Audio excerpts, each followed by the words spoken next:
Praise the lord. నిజమైన స్వరం November 21, 2025 Holi Prayer home సంఘం వారి అనుదిన వాగ్దాన పరిచర్య. ఆయనకు ప్రార్థన చేయగా ఆయన నీ మనవిని ఆలకించును.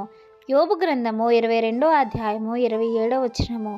ప్రియమైన దేవుని సంఘమా, మన ప్రభువైన యేసుక్రీస్తు వారి రోజు మనకు సెలవిస్తున్న వాగ్దానము, ఆయనకు ప్రార్థన చేయగా ఆయన నీ మనవిని ఆలకించును. ప్రియమైన దేవుని సంఘమా, మన ప్రార్థన ఆయన ఎప్పుడూ త్రోసివేయరు. దానియేలు సింహపు బోనులో ప్రార్థించినప్పుడు దేవుడు దానియేలును విడిచిపెట్టలేదు. సింహాలను సైతము మోకరించి దానియేలుకు తిరిగి క్షమాపణ చెప్పే విధముగా అవి ప్రార్థన చేశాయి. ఎందుకంటే ప్రభువు గొప్పవాడు, శక్తిమంతుడు. ప్రియమైన దేవుని సంగమా, మన ప్రార్థనలు తృణీకరిస్తున్నాడని నీవు అనుకోవద్దు. నీ ప్రార్థన ఈరోజు ఫలించకపోవచ్చేమో. దేవుడు నీలో నిరీక్షణ చూస్తున్నాడేమో. దేవుడు నీలో నమ్మకాన్ని చూస్తున్నాడేమో. అందుకే నీకు ఆలస్యమైన బదులివ్వక మానడు, ఆలస్యమైన ఆయన మేలు చేయక మానడు. ఆయన యందు నమ్మకించు, ప్రార్థించు. ప్రార్థన విడవక, పట్టుదల విడవక, ఓర్పుతో, సహనముతో, నిరీక్షణతో ఆయన యందు ప్రార్థన చేయు. గొర్రెల కాపరైన దావీదును రాజుగా చేయలేదా?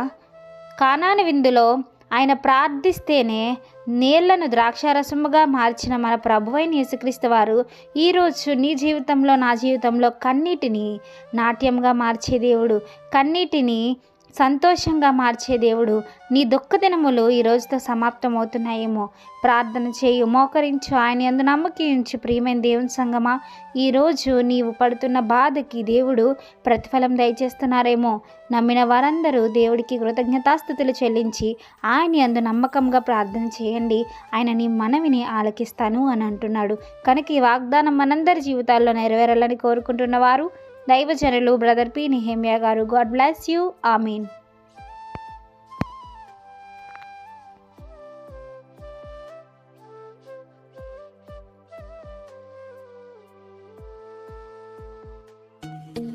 Hi friends, Holy Prayer Home Gajuwaka Sangama వారు మాట్లాడిన విలువైన దేవుని సందేశములను మీరు వినటానికి మా యొక్క యూట్యూబ్ ఛానల్ హోలీ ప్రేయర్ హోమ్ను సబ్స్క్రైబ్ చేసుకొని పక్కనున్న బెల్ ఐకాన్ క్లిక్ చేయగలరు.